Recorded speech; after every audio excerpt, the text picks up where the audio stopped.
네, 4장 용해와 용액의 총괄성.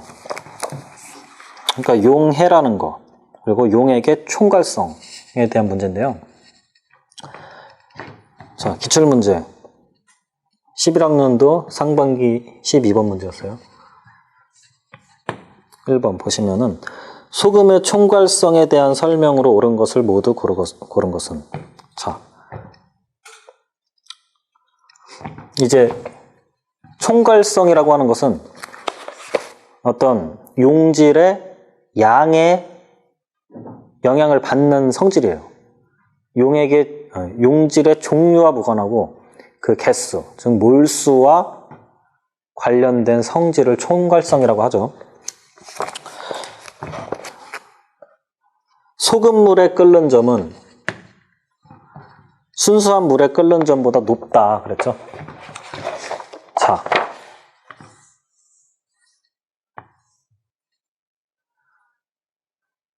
이제 여기는 순수한 물이 있고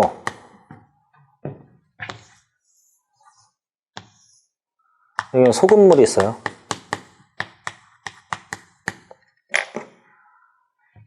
소금을 파란색으로 이렇게 표시를 해보면 얘를 같이 끓인다. 근데 순수한 물은 이제 100도에서 끓을 거예요. 1기압일 때 이제 100도에서 끓을 텐데 소금물은 이제 물이 증발을 하려고 하는데 소금 입자들이 요 표면을 관찰을 해보면 표면에도 이렇게 소금 입자들이 있을 거란 말이에요. 요 소금의 입자들의 가로막힌 물들은 증발을 끓지를 못하기 때문에 그만큼 더 끓기가 힘들어서 더 높은 온도까지 올려줘야 끓는 거죠.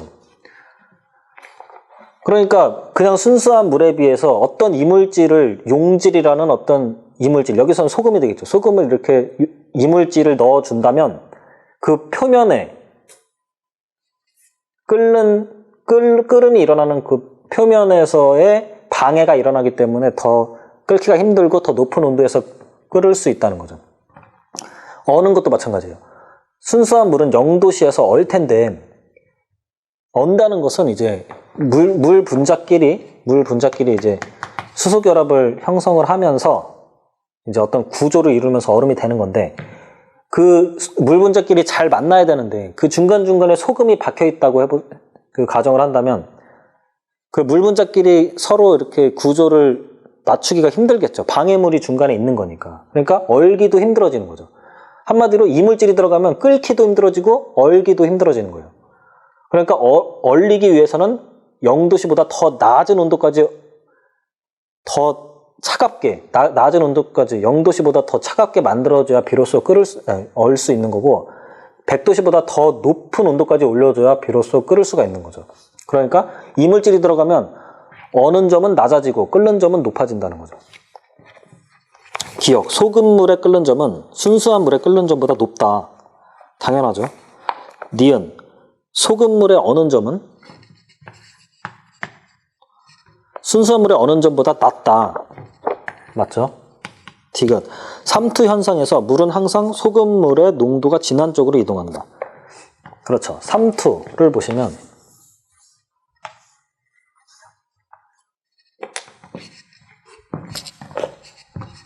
이렇게 반투 막이 있으면 이제 여기 이게 소금이 있어요. 소금. 여기는 소금물이고 여기는 그냥 물이에요. 그러면 이 삼투 막은 물만 통과시킬 수 있는 막인데 왜 소금물 쪽으로 이렇게 가냐, 농도가 높은 쪽으로 물이 이동을 하느냐, 그건 간단한 거죠. 이 물이 오른쪽에서 왼쪽으로, 즉 물만 있는 데서 소금물 쪽으로 가려고 했을 때 방해받는 게 없잖아요. 그러니까 잘 갈 수가 있는데 다시 왼쪽에 있는 소금물 중에서 물 성분이 오른쪽으로 간다고 했을 때 방해받는 부분이 있는 거죠. 소금이 중간중간에 있기 때문에 소금 때문에 가로막혀서 잘 못 가는 거죠. 그러니까 오른쪽의 물은 왼쪽으로 잘 가고 왼쪽의 물은 오른쪽으로 잘 못 가니까 결과적으로 물이 오른쪽에서 왼쪽으로 해서 나중에는 물 높이가 이런 식으로 되겠죠. 무한정 가는 게 아니라 이러다가 이제 여기 물기둥의 높이가 어느 정도 올라가면은 찍어 누르는 힘이 생기기 때문에 그때는 이제 왼쪽에서 오른쪽으로 가는 힘이 오른쪽에서 왼쪽으로 가는 힘과 동등해질 때가 온단 말이에요. 그때가 이제 삼투적 평형이 되는 거죠. 디귿, 삼투 현상에서 물은 항상 소금물의 농도가 진한 쪽으로 이동한다. 맞죠? 그래서 다 맞아서 4번이 답입니다. 자, 09년도 상반기 12번 문제. 2번 문제죠. 다음 중 총괄성과 관련이 없는 현상은 총괄성이라고 하는 것은 이제 입자의 몰수, 개수에만 의존을 하는 그 성질을 총괄성이라고 하는데 끓는 점 오름, 어는 점 내림, 삼투압 이런 등등이 있죠. 증류수 1번 증류수 속에 적혈구 팽창이라고 그랬어요. 그러니까 물에다가 적혈구를 놓으면은 얘가 팽창이 된다. 왜냐? 여기는 이제 용질이 있는데 물 밖에는 물만 있잖아요. 그러니까 적혈구 밖에는 물만 있으니까 이거랑 똑같은 거죠. 물만 있는 데서 용질까지 있는 쪽으로 가게 돼 있죠. 얘도 물이 많은 데서 용질만 있는 쪽으로 가게 돼 있으니까 적혈구가 팽창을 하게 되죠. 총괄성과 관련이 있는 거죠. 삼투에 관련된 거니까. 2번 진한 소금물에서 오이피클이 쭈그러듦. 이건 이제 반대로 그러니까 1번은 맞고 2번은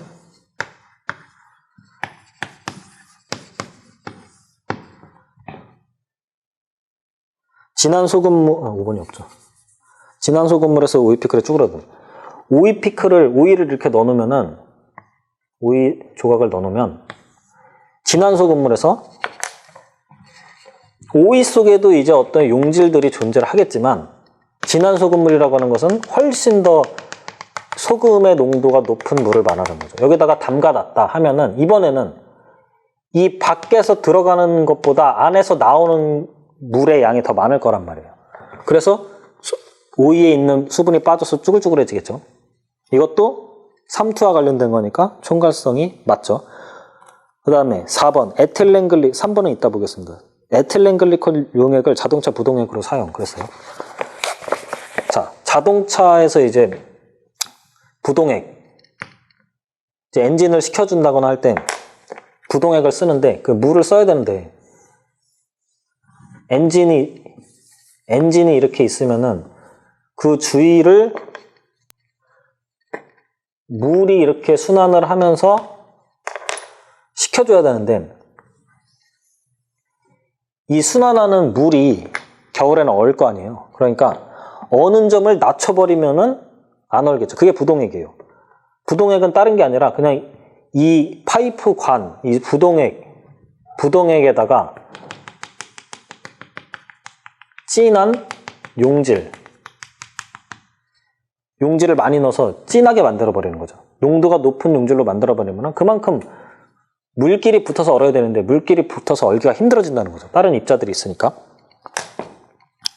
그래서 이것도 어는 점 내림을 이용한 그런 어떤 총괄성을 나타낸 거고 3번 온도가 올라감에 따른 설탕의 용해도 증가. 이거는 총괄성하고는 관련이 없는 거예요. 이건 온도가 올라감에 따라 설탕의 용해도 증가라는 거는 이제 발열, 흡열 반응하고 관련이 있는 건데 설탕이 이렇게 물에 녹는 설탕물이 되는 반응은 흡열 반응이에요.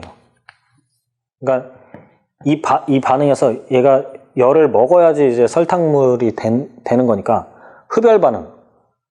온도를 올릴수록 정반응이 촉진이 되겠죠. 그래서 이거는 총괄성하고는 관련이 없고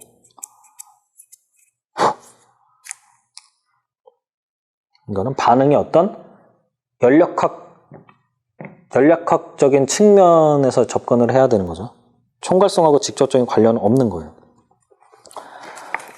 자, 거기 3번 포화 용액에 대한 설명으로 옳은 것은?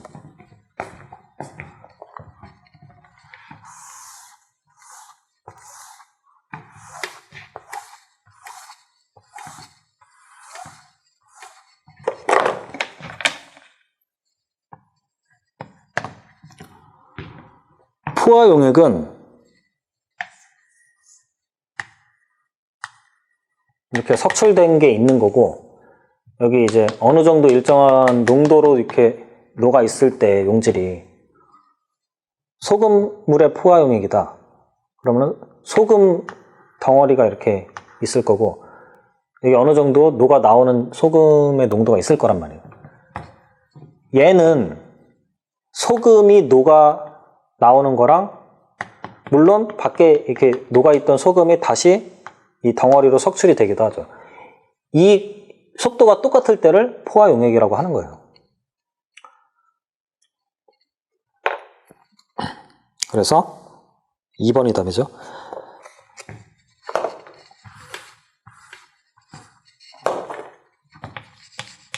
4번. 다음 설명 중 옳지 않은 것은? 1번. 용해 과정이 흡열인 경우 온도 높이면 용해도가 증가한다. 자, 용해 과정. NaCl을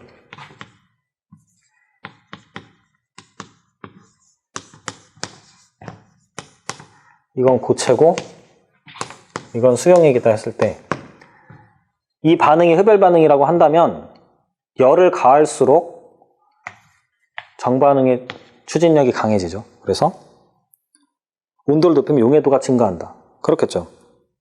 흡열인 경우. 만약에 발열이다. 여기 이제 열이 있었다고 한다면은 온도를 높일수록 용해도가 감소하게 되겠죠. 이렇게 발열인 반응은 기체의 용해는 발열이에요. 물에다가 이산화탄소를 녹인다. 그건 발열이기 때문에 온도를 올릴수록 안 녹겠죠. 사이다를 끓여봐요. 그러면 안 녹아서 CO2가 다 날아가죠. 반대로 냉장고에 넣어서 열을 낮춰버리면은 사이다는 잘 녹죠. 아니, 이산화탄소는 물에 잘 녹죠. 그러니까 기체의 용해 반응은 발열이고 고체의 용해 반응은 흡열이다. 그래서 고체는 온도를 높일수록 잘 녹고 기체는 온도를 낮출수록 잘 녹는 거죠.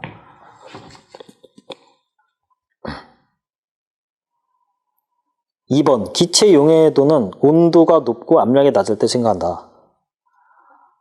아니죠. 방금 했죠. 기체의 용해. 물에다 이산화탄소를 녹일 때 온도를 낮추고, 즉 냉장고에 넣고 압력을 높여버리면은 잘 녹아요. 그러니까 사이다 페트병이 있으면 압력이 굉장히 높아요. 이게 눌러도 잘 안 들어가죠. 압력을 높일수록 잘 녹아요, 기체는.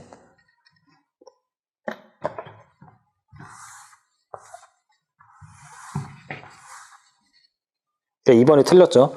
3번. 용해는 에너지는 낮아지고 무질서도가 증가하는 방향이 일어난다. 그렇죠. 자, 어떤 반응이든지 에너지는 낮아지고, 에너지가 물도 위에서 위치 에너지가 높은 데서 낮은 데로 흐르듯이 반응도 항상 안정해지는 반응 쪽으로 일어나는 거죠. 무질서도가 증가하는 방향으로, 항상 어떤 반응이죠. 무질서도가 증가하는 방향으로 반응이 일어나게 돼 있죠. 이온 화합물은 수화작용에 의해 용해된다. 그렇죠. NaCl이 있는데 얘가 이제 녹는다. 그럼 Na 플러스 AQ 더하기 Cl 마이너스 AQ 이렇게 되는데, 이게 어떻게 녹느냐면은 물에 들어가가지고, 이게 물만 있을 때 물에 들어가면은 Na 플러스랑 Cl 마이너스를 어떻게 이렇게 둥둥 잘 나눠져서 떠다니느냐, 그거는 물의 수화작용에 의해서 이렇게 일어나는 건데, 그 수화작용이 뭐냐, 이게 Na 플러스가 있고 Cl 마이너스가 있잖아요. 그럼 플러스를 안정화를 잘 시켜줄수록 얘가 혼자 떠다닐 수 있는 거고, 이 마이너스를 안정화를 잘 시켜줄수록 이렇게 떠다니는 건데, 물이 그걸 잘 한다는 거죠. 물이 그 역할을 잘 하는데, 플러스. 그럼 O, H2O 중에서 O가 이게 델타 마이너스에 해당되기 때문에 O 쪽으로 Na 플러스를 감싸줍니다. 이렇게.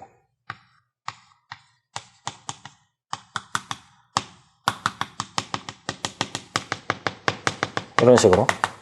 그래서 안정화가 되는 거죠.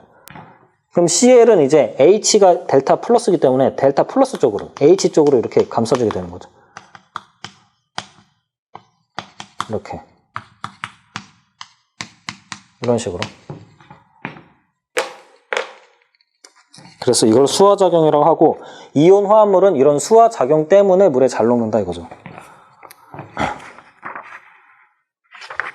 물론 이제 어떤 이온 화합물들은 물에 잘 녹는 이런 애들도 있고 안 녹는 애들도 있죠. 안 녹는 애들도 있는데 그런 거는 이제 여기서 그 이유를 이제 잘 어떻게 설명할 수 있는 게 아니고 그거는 외우셔야 돼요. 그걸 이제 침전이라고 하죠. 그 침전되는 애들이 따로 있고 그 종류가 여러 가지가 있는데 그거를 정리를 하셔야 되겠죠.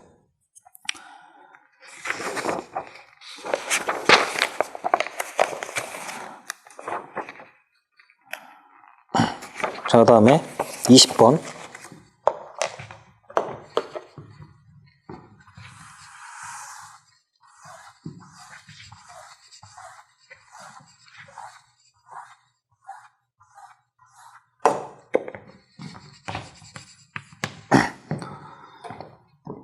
그림은 이산화탄소의 포화 수용액을 나타낸 것이다. 이산화탄소의 용해도를 높이기 위한 방법으로 옳은 것만을 보기에서 있는 대로 고른 것은. 자, 이렇게 병이 있고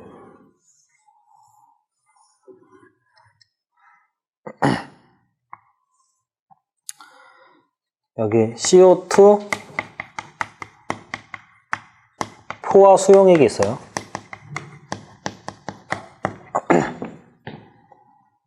(1기압의) CO2가 25도씨 1기압에 CO2가 있는 거고. 그러니까 CO2는 이제 녹을 만큼 녹아서 포화되어 있고 그 위에 이제 CO2 가스가 이제 1기압으로 차 있는 거죠. 그런데 여기다가 어떤 일을 했을 때 CO2의 그 용해도가 증가를 하겠느냐, 지금 녹아 있는 것보다 더 잘 녹겠느냐, 더 많이 녹겠느냐 하는 거죠. 기억. 수용액에 드라이 아이스 조각을 넣는다. 여기다가 드라이 아이스, 고체 CO2를 넣는다는 소리예요.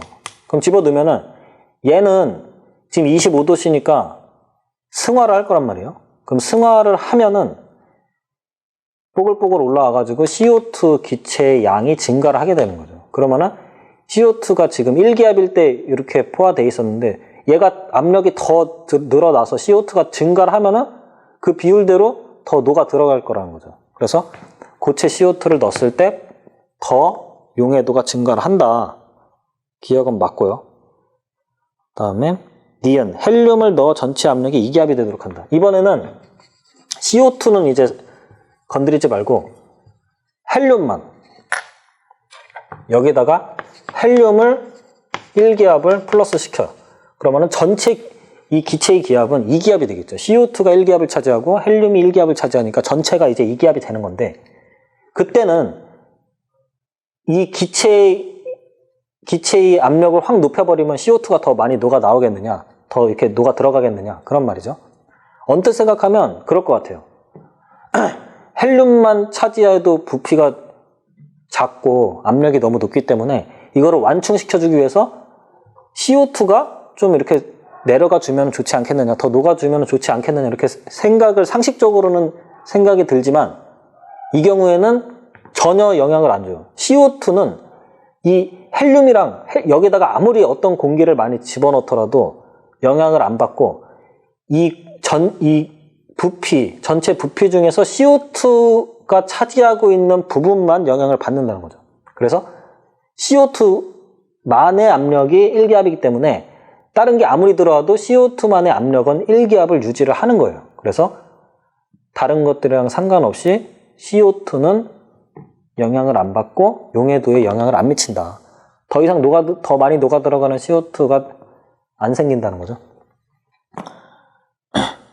그러니까 이게 주의를 하셔야 됩니다. 다른 거를 많이 넣어서 이걸 완전 빵빵하게 만들어 버리면은 CO2가 좀 밀려나서 떨어지지 않겠느냐, 이런 생각을 하시면 안 되고, CO2는 오로지 CO2끼리만 연관을 짓는 거예요.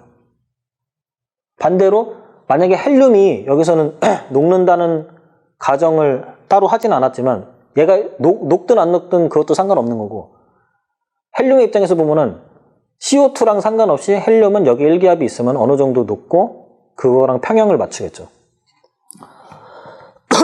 지금 마개를 열어둔다? 자, CO2는 지금 CO2가 여기 일기압을 버티고 있기 때문에 지금 포화 상태를 유지할 수가 있는 건데 마개를 열어두면은 CO2는 이제 다 빠져나가는 거죠. 공기와의 조성이 비슷해지면은 CO2가 차지하는 게 얼마 안 되잖아요. 그러니까 CO2가 희박해지고 여기서는 CO2와의 평형을 봤을 때 밖에 CO2가 너무 모자라죠. 밖으로 다 날려버리겠죠. 그러니까 사이다 뚜껑을 열어놨을 때 CO2가 다 빠져나가게 되는 거죠. 이것도 틀렸다. 그래서 답은 1번이죠. 자, 그다음에 24번.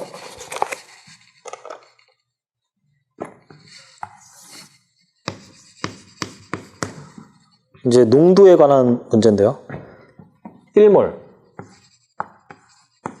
1몰농도의 NaCl 수용액.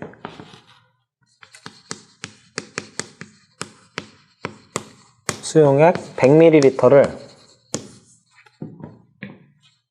만들 때 NaCl 몇 g이 필요한가? NaCl 몇 g이 필요한가? 그런 말이죠.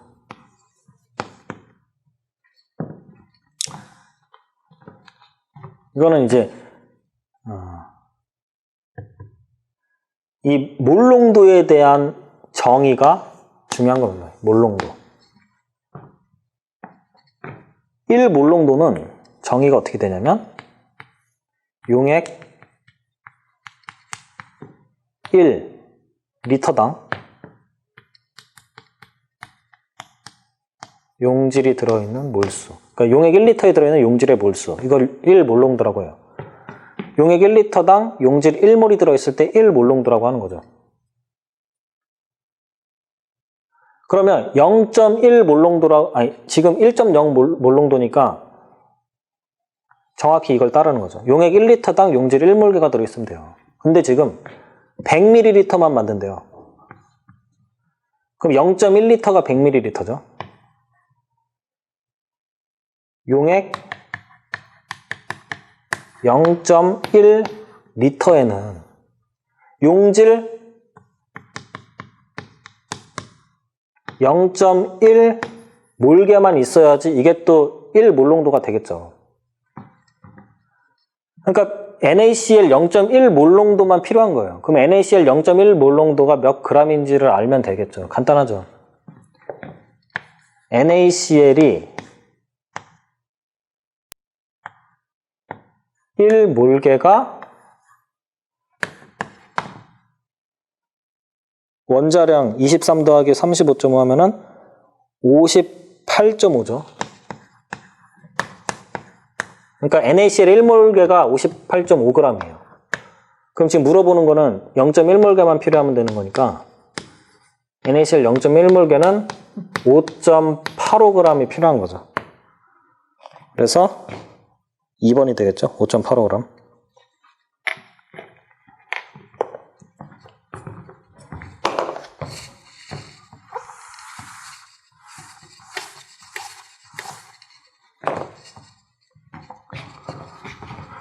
그 다음에 25번.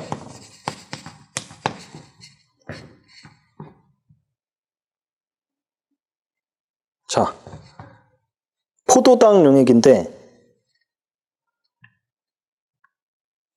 포도당 용액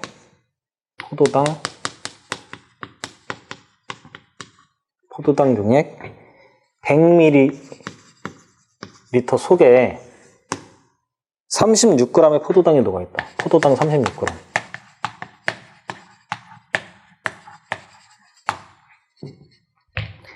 이 용액의 몰농도는 포도당의 분자량은 180이다. 포도당의 분자량이 180이다. 그러니까 포도당 180g이 1몰에 해당한다는 거죠. 그랬을 때 이거를 몰농도로 얼마겠느냐? 그럼 몰농도의 정의를 다시 따지면 되죠. 이 몰농도, 라지 M 몰농도는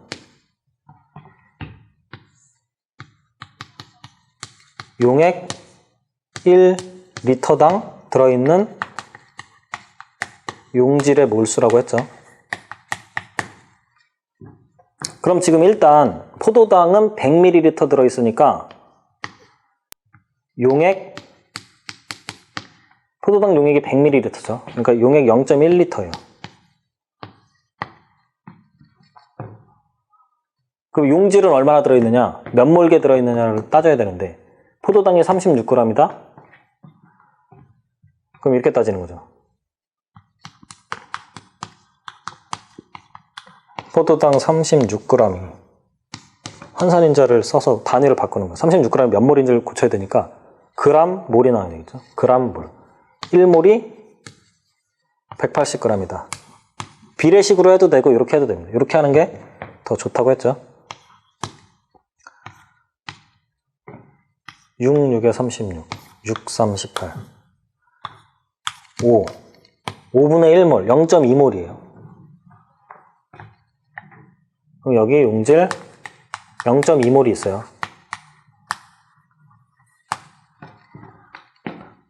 그럼 이걸 다시 리터당으로 고치면은 1리터당 2몰개니까 2몰농도가 되는 거죠. 2몰농도가. 그래서 2번이 답이죠.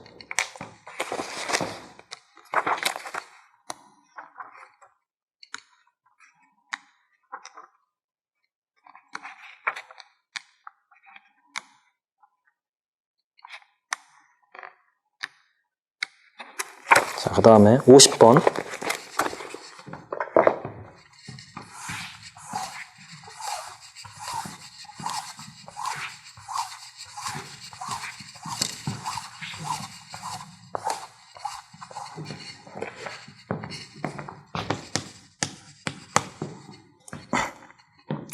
다음 중 용질의 종류에 관계없이 용액의 농도에 의해서만 결정되는 용액의 성질이 아닌 것은?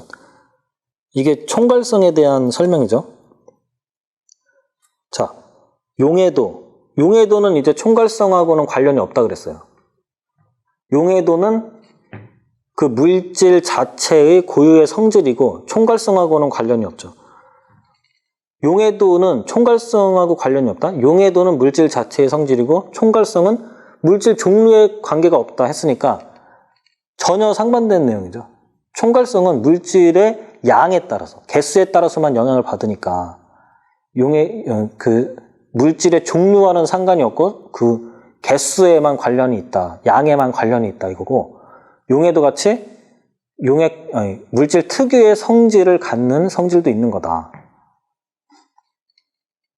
그러니까 용해도는 대표적으로 물질의 특성이니까 종류마다 다른 거고, 총괄성하고는 무관한 거죠. 총괄성은 종류에 무관하게 개수만 관련을 한다고 했죠. 그러니까 2번 증기압력 내림, 언음점 내림, 삼투압 이런 것들은 물질 종류에 관계없이 어떤 그 용질의 농도에만 관련을 갖는다는 거죠. 그래서 1번이 답이고, 51번 묽은 설탕 용액이 있다. 여기에 51번 묽은 설탕 용액이 있다. 여기에 설탕을 조금 더 녹일 때 생길 수 있는 변화로 옳지 않은 것은? 묽은 설탕 용액이라는 말은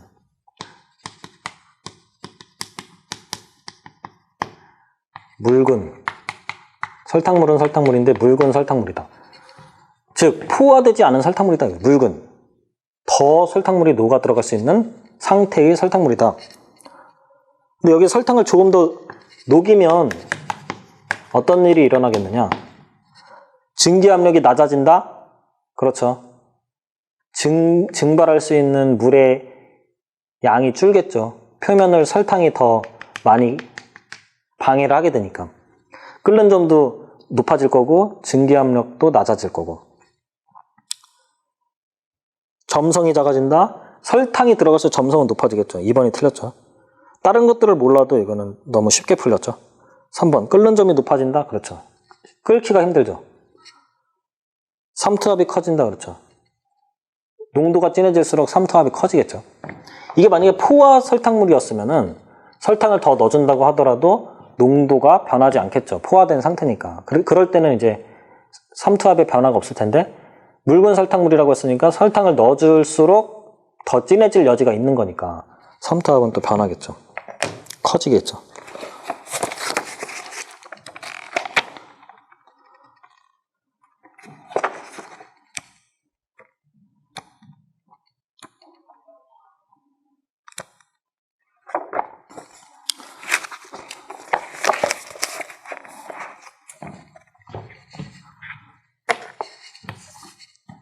자, 63번 0.1 몰랄 농도의 CaCl2가 있는데 얘는 같은 몰랄 농도, 즉 0.1 몰랄 농도의 설탕물,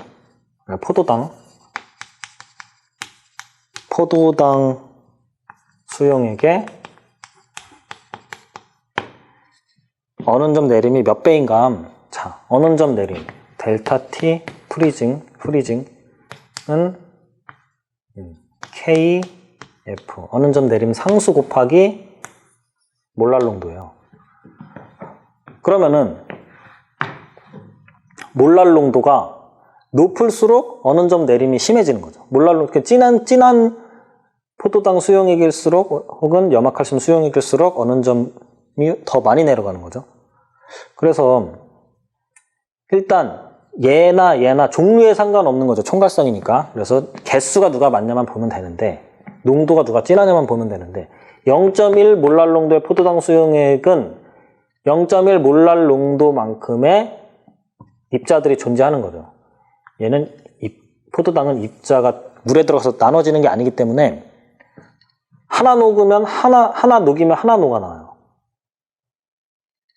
그런데 얘는 물에 들어가서 어떻게 돼요? 칼슘 2 플러스랑 두 개의 Cl 마이너스로 나눠져요. 그러니까 하나 녹이면 세 개의 입자가 나와요. 포도당은 하나 녹이면 그냥 포도당 하나인데. 그러니까 얘는 0.1 몰랄 농도만 넣었지만 실제로 작용하는 총괄성에서 작용하는 입자 수는 3배로 뻥튀기가 되는 거죠. 얘 하나, 얘 두 개니까 총 3개. 0.3 몰랄 농도가 되는 거죠. 한마디로. 녹고 나면은. 그러니까 3배가 되죠. 그래서 3번이다.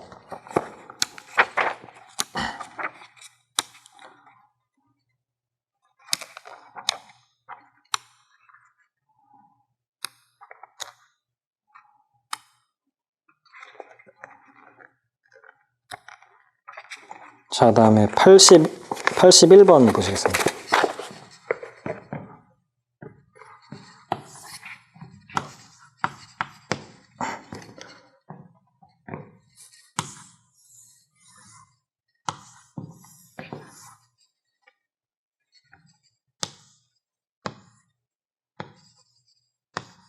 이렇게 있고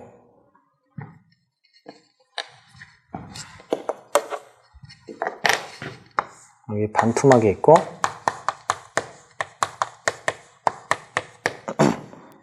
(1.0몰) 농도 포도당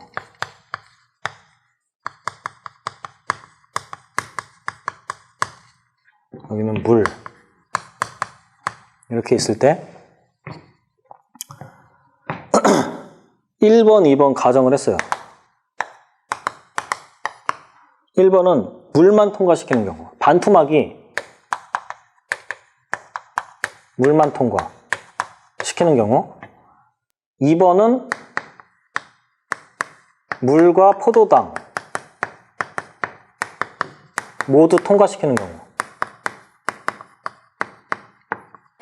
어떤 일이 일어나겠느냐. 자, 기본적으로 우리가 알고 있는 건 물만 통과시키는 게 반투막이죠. 그래서 물이 포도당 수용액 쪽으로 이렇게 많이 가고 포도당 수용액 쪽의 물은 물 쪽으로 조금만 오니까 이렇게 돼서 A는 높아지고 B는 낮아지겠죠. 그래서 1번의 경우 A 수위 증가, B 수위 감소.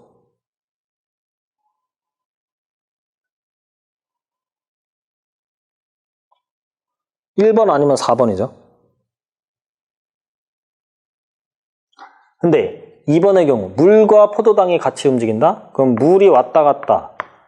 처음에는 이제 물이 많이 가겠지만 포도당 입자도 이쪽으로 올 수가 있대요. 그럼 결국에는 물도 가고 포도당도 가고 하면 반투막이 없는 거나 마찬가지죠. 모든 입자들이 다 왔다 갔다 할 수 있다면 반투막이 없는 상태나 마찬가지인 거죠. 그러면 A나 B나 수위가 변할 리가 없겠죠. 그래서 4번이 답이죠. 자, 용액의 4장, 용액의 총괄성 여기까지 하고 다음 시간에 5장 화학 반응과 에너지 들어가겠습니다.